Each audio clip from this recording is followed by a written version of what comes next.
Hey everybody, it's your Uncle Bear. Happy, Thursday? Thursday already. Holy cat's pajamas. Happy Thursday to you.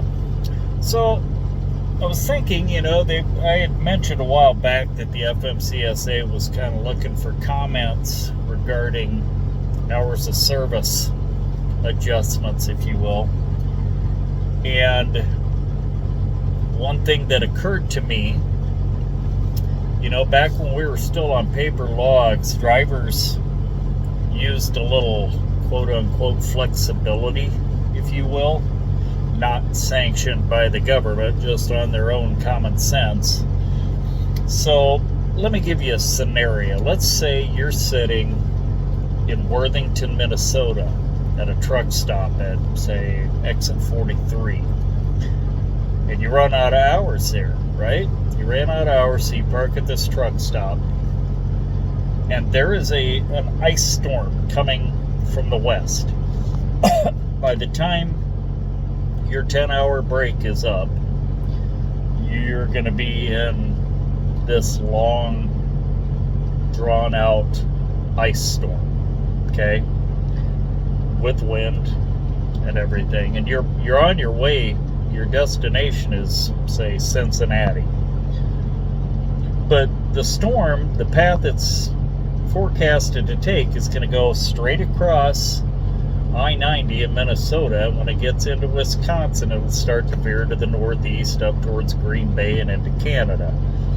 That's usually the path they kind of take there. So if you can get over to like Albert Lea and then start heading south there towards Waterloo, if you can get to Waterloo, you're completely out of it, right? But you can't because you're on your 10-hour break. And so you got just over to Albert Lea, you've got, let's see, that's like I-35 is at exit 159, so you've got about 116 miles over there. So 2 hours, 3 hours you can be out of the path of this thing, right? But you can't, because you got to take 3 hour or a 10-hour break, and then you can either sit there until this thing is done, which could be, Minnesota's not the fastest at treating the roads, so it'll be a full 24 hours, that you'll be sitting there, because it's ice. If you can't, if you got to do 15 miles an hour, the wind's blowing, it's not worth it to even bother. This is ice, not snow. But wow, imagine if you had a little flexibility and you could actually drive three or four more hours to outrun this thing, and you're out of it. You're on dry roads. I think that sounds a little bit safer, because that there's some companies that the dispatch department would tell these, especially with the newer drivers, they would tell them, yeah, you need to run. I don't care if you're doing 15 miles an hour, the road's open, you need to go. And that's just stupid. That's just stupid. And if you are a newer driver, here's the deal.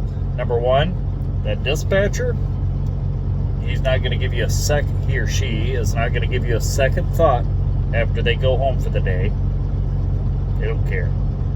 Number two, their driving record will not be affected in any way, shape, or form if you get in a wreck. Three, if you kill somebody, if you get in a wreck and end up killing somebody, again, their conscience they'll sleep just fine. You will have to live with it for the rest of your life. Whether you stay in trucking or not, you'll have to live with that on your conscience. So, and you'll probably go to jail in this day and age for doing it. So, do not let dispatchers will act like your boss.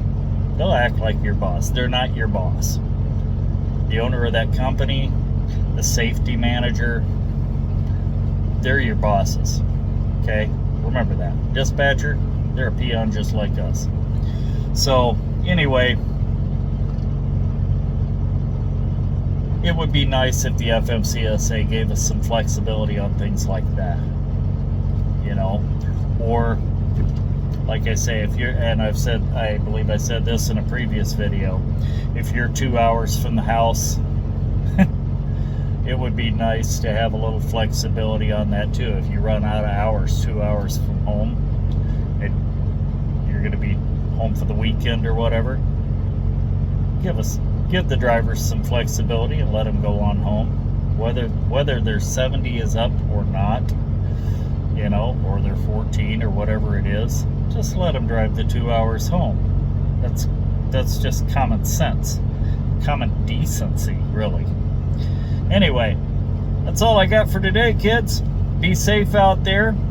Be sure to like this and subscribe to it, and tell all your friends. We'll talk to you later.